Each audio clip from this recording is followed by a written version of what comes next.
nous n'avons pas conscience de l'esprit et nous vivons comme des chrétiens lambda, comme des gens qui n'ont pas réellement reçu Jésus-Christ dans leur vie. Alors ce soir, le Saint-Esprit voudrait que toi et moi, nous puissions réellement avoir conscience de sa présence. Que nous puissions avoir réellement, parce qu'il peut être là, mais on n'a pas conscience. Comme je l'ai dit, avoir conscience, c'est se rendre compte de quelque chose. C'est se rendre compte. Donc il faut véritablement que tu te rendes compte que le Saint-Esprit existe et que tu ne peux pas te permettre de faire n'importe quoi. Tu ne peux pas te permettre de décider de ta propre vie. Je vais vous raconter quelque chose. Pendant longtemps, je résistais au Saint-Esprit. Pendant longtemps, j'ai voulu vivre ma vie comme je l'entendais. Parce que pour moi, c'était ça. L'être humain, comme Dieu nous a donné ce libre arbitre, on se dit, je fais ce que je veux de ma vie. Mais j'ai vécu, j'ai fait des choses. J'ai voulu moi-même contrôler ma vie. Et j'ai eu des conséquences. Je le raconterai. J'ai eu des conséquences. Mais le jour où j'ai dit, Saint-Esprit, prends ma main, va avec moi.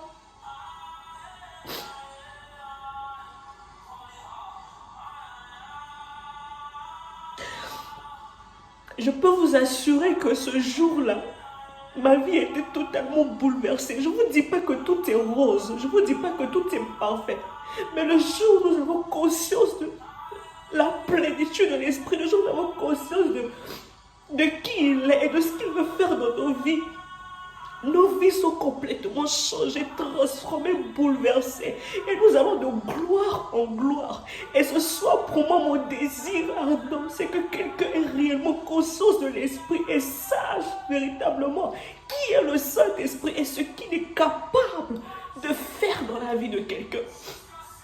Je ne vais pas être longue.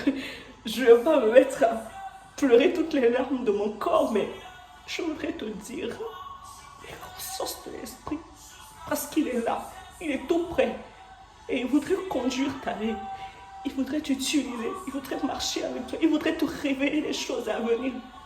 Mais pour que tu puisses véritablement le percevoir, il faut que tu te rends compte qu'il est là. Tu vas incliner la tête avec moi et tu vas dire ceci, Saint-Esprit.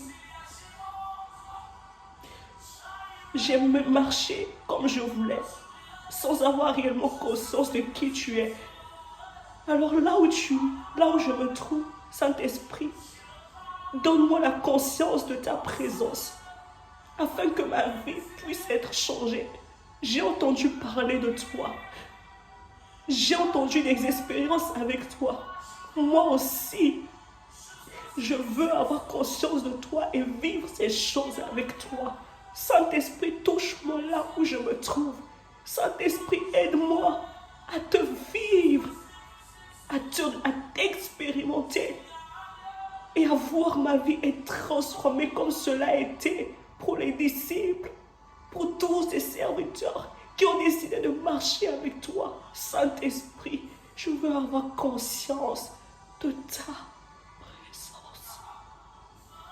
Je prie que le Saint-Esprit se révèle à toi et qu'il te donne Ashana Mandere, Rekibaranski Balandere, Shabrasata, Elematosa, Irashibalenda Mandosa, Rekibarandere, Shabrasata, Elabandere, Oh Shabridarina Mandere Brosa.